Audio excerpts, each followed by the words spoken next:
Et à 6h14 sur Europe 1, c'est l'heure d'ouvrir le kiosque d'Europe 1, Thomas Soto. Le kiosque d'Europe 1 et ses plumes, Marion Calais pour les régions, Jean-Philippe Ballas pour la presse internationale, Axel de Tarlet pour l'écho et Eva Rock devant la télé. Bonjour à tous. Bonjour Thomas. On commence avec vos quotidiens nationaux. L'injustice et le déshonneur me sont insupportables. Ces quelques mots extraits de la lettre d'adieu de Jean Germain font la une de Libération. Libération qui nous parle de Tours, sa ville, entre chagrin et stupeur. La stupéfaction, c'est également le mot choisi, le mot employé en une de Direct Matin. L'humanité est très remontée contre le ministre du Travail et son projet de loi sur le dialogue social. Pour bâillonner les salariés, Rebsamen s'attaque aux droits syndicaux. Les Échos pointent les perdants de la réforme des allocations familiales. 505 000 familles qui vont voir leurs allocations divisées par 2, voire par 4 au 1er juillet. Il s'agit évidemment des familles les plus fortunées. Le Figaro consacre sa une à la Banque Centrale Européenne. La nouvelle politique de la BCE fait flamber la bourse. Les achats massifs de dettes décidés par Mario Draghi dopent les marchés. Conséquence, le CAC 40 a gagné 20% depuis le 1er janvier. Et puis on est rassuré ce matin en lisant l'interview de Jamel Debbouze dans Aujourd'hui en France. Je ne veux pas manger mon père, je veux lui dire merci. Ouf. Il y a aussi cette petite phrase à méditer. Quand on flippe, on se fait mordre. Jamel, qui sera l'invité de Wendy Bouchard tout à l'heure dans Europe Midi, il répondra aux questions des enfants, ça s'annonce savoureux. À la une des régions, Marion Calais, quelles sont les unes les plus marquantes dans la presse quotidienne régionale ce matin? Il y a un sujet omniprésent dans la presse régionale, c'est la nouvelle carte scolaire. On la retrouve dans le Courrier de l'Ouest, dans le Télégramme, dans la Charente Libre qui titre « Plus d'élèves, moins de classes », 19 classes supprimées, 9 écoles fermées alors que l'on attend 34 élèves de plus en maternelle et en primaire en Charente en septembre prochain. La dépêche du midi de son côté, Emmanuel Valls à la une, le Premier ministre qui doit détailler aujourd'hui une série de mesures pour faciliter les investissements des entreprises. Un gros chèque également à la une de Var Matin. Un très gros chèque. 42 millions d'euros, oui, un très gros chèque, ça a même du mal à rentrer dans la petite case prévue pour. C'est l'amende amère pour Toulon, une somme réclamée par Vinci en procès depuis 20 ans avec la ville pour une question de stationnement. Toulon se pourvoit en cassation. L'histoire du jour se lit dans l'Alsace, c'est pas la vache et le prisonnier, mais pas loin. Ouais, c'est un peu plus petit, la gerbille et le prisonnier, le cochon d'Inde et le prisonnier éventuellement, car l'Alsace s'intéresse à cette expérience unique en France menée à Strasbourg. Des animaux à demeure en prison. Ils sont une trentaine à vivre dans 3 locaux, 2 chez les hommes, 1 chez les femmes. Il y a là Tequila, Neige ou Danette, dont les détenus doivent s'occuper. Danette, 1 à 3 heures par semaine. Il faut qu'ils nettoient les lieux, il faut qu'ils nourrissent les bêtes, qu'ils les soignent, qu'ils les câlinent. C'est un contact humain, confie l'une des détenues. On se parle, il nous écoute, ça me rappelle ma vie d'avant. C'est un rapport vrai, renchérit Claude, avec les animaux. Il n'y a pas de jugement, ils ne nous regardent pas comme des détenus. Et ce projet, cette expérience est tellement innovante que le chef d'établissement de la maison d'arrêt confie qu'il y a quelque temps, une délégation japonaise est venue en visite dans leurs locaux. Ils n'ont pas ça chez eux, ils sont intéressés et apparemment ça marche, les détenus sont apaisés. C'est donc à lire dans l'Alsace ce matin. La presse internationale, Jean-Philippe Ballas, ce matin, le Yémen, la guerre au Yémen. Oui, une guerre qui a tué tout ce qui était beau. C'est le titre d'un reportage assez remarquable du Guardian, avec les paroles fortes d'une population qui est prise au piège maintenant d'un conflit particulièrement violent qui a commencé il y a quelques semaines à la mi-mars. Je vous résume la situation. Ce conflit oppose des rebelles chiites soutenus par Téhéran à une coalition qui est emmenée par l'Arabie Saoudite. Et depuis, les frappes aériennes succèdent aux combats de rue. La terreur dans les yeux de Sarah, en larmes, qui cite un poème yéménite. Ils sont venus avec le fer et le feu, mais ils sont plus faibles qu'un brin de paille. La rage dans les mots de ce père dont le fils vient d'être tué.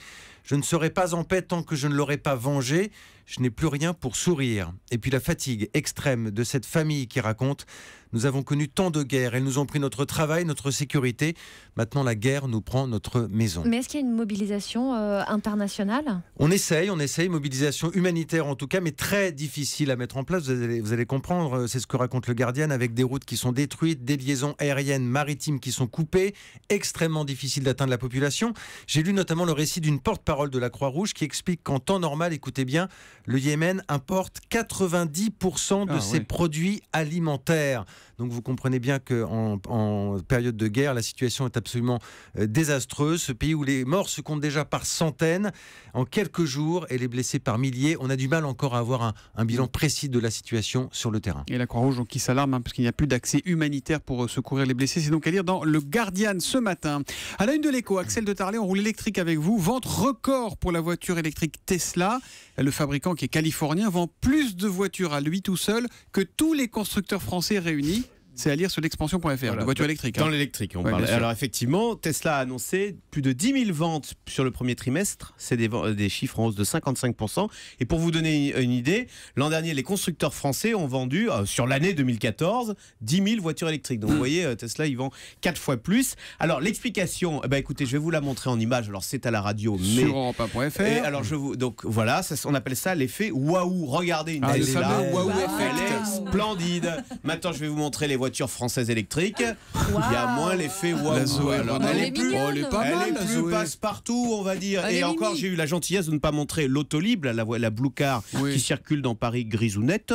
Bon, il y a Non, pas il y a la l'effet. rouge maintenant, il y a l'Utilib, le petit Voilà. Il n'y utilitaire. a pas l'effet waouh. Et en plus de l'effet waouh, c'est-à-dire que la Tesla, elle est jolie. Et en plus, elle a des performances dignes, Oui, si vous voulez. dis donc, c'est pas le même prix, non? Alors, vous avez raison, c'est pas le même prix. Petit malin, là. C'est 65 000 euros Ah pour, oui.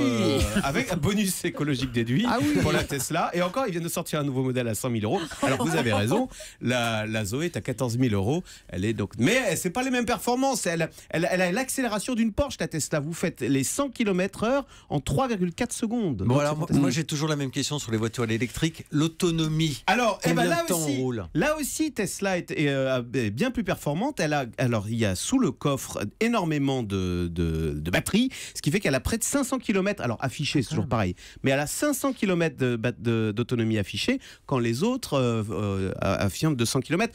Écoutez, la bonne nouvelle en tous les cas. Et oui, et Tesla, pourquoi? En fait, l'intelligence de Tesla, c'est de se dire, il faut attaquer ce marché par le haut de gamme, plutôt que de l'aborder par, comme on le fait, on a envie de le faire par une voiture pas chère. Bien C'est non. une niche Il faut, quand même, non? voilà, ça reste une niche, mais l'avantage, c'est que ça popularise, ça développe ce marché qui, pour l'instant, reste confidentiel. Je vous rappelle, c'est 0,6% des ventes en France. Il y a une petite électriques. question. Qui a dessiné l'Autolib? Quel est le designer? Ah, c'est un Italien. Pininfarina, vous n'avez Voilà, peut-être pas le exactement. gris, mais Pininfarina, quand même, c'est pas le dernier venu. Ouais, d'accord, Ouais. mais je la trouve un Ouais. peu passe-partout Ouais. quand même. hein. Bon, d'accord, Non. d'accord. Le gris est d'accord. Et moche. elle manque un peu de fantaisie. Elle est pas waouh. Voilà, elle est pas bon. Eh, pas wow. Mais non, pour être waouh, il faut des voitures à 65 000 euros, c'est ce que nous dit Axel de Tarlé ce matin. Eh ben, il va aller faire des courses, ça va le ramener, mettre les pieds sur terre, sur les marchés. C'est sur France 3 à 20h50 ce soir, Eva. Oui, je vous emmène faire une balade gourmande sur 2 marchés de France. Alors à Morlaix en Bretagne et à Uzès en Languedoc-Roussillon. Et c'est pas du tout gris, c'est très coloré, Axel. Des lieux qui sont à découvrir à travers une série de portraits. Alors vous allez découvrir par exemple Loïc, il est poissonnier et il écoule chaque samedi à Morlaix plusieurs kilos de langoustines. Alors on va suivre de la pêche des crustacés à la réalisation d'un plat dans un resto étoilé. Le Resto destin. étoilé, du coup, Axel lève le sourcil. Oui, ça oui, peut tout de m'intéresser. suite, voilà, c'est plus haut de gamme, c'est pour ça. C'est le destin de ces délicieuses bestioles. Alors à la criée, Loïc apparemment est très content de la marchandise. Super qualité les gars, hein. Ah, ça c'est bien vivant. Hein. Ouais, tu vois comme ça remue là, regarde, on n'a pas besoin de les toucher, elles remuent toutes seules. Là. Elles sont heureuses, elles frétillent de la queue, elles sont ravissantes. Hein. C'est de la belle demoiselle de Guilvinec. Ah, c'est fleuri, hein. Ah oui, vous êtes à la criée. Et ensuite, on part pour le sud de la France. Alors là, c'est un peu plus calme. Le marché provençal d'Uzès, c'est la place aux herbes. Et on y retrouve, alors, Sœur Ambrosia, 80 printemps. Elle vend les produits qui sont confectionnés par 16 autres sœurs du monastère de Solon. Alors, il y a des pâtes de fruits, du vinaigre, des confitures et du vin, parce qu'elles sont vigneronnes, les sœurs. Et puis, c'est le moment de la dégustation avec la mère supérieure et le caviste. Quand on passe plusieurs jours sans déguster, on sent. C'est comme la gymnastique, on perd l'habitude. Est-ce qu'il y en a qui ont des verres vides, c'est ça? Oui, tout le monde a des verres vides, Grégoire. Et Bonne vivante, hein, Sœur Ambrosia, dis et donc, d'ailleurs, ouais. Sœur Ambrosia, elle a vendu les 50 bouteilles sur le marché le matin dans un seul coup. C'est un documentaire rafraîchissant, appétissant. Alors, vous ne cherchez pas des données économiques sur les marchés ou une mise en perspective par rapport aux autres marchés de Axel, France. c'est pas grave, Voilà, c'est pas du tout ouais. pour Axel de Tarlé. En revanche, vous allez vous évader pendant 2 heures grâce à une jolie carte postale. Évadons-nous. Voilà, sur les marchés, sur France 3 à 20h50, c'est la réalité à la télé en quelque sorte. Exactement. Rideau sur le kiosque. Europe 1, il est 6h23 et aujourd'hui nous sommes le mercredi 8 avril.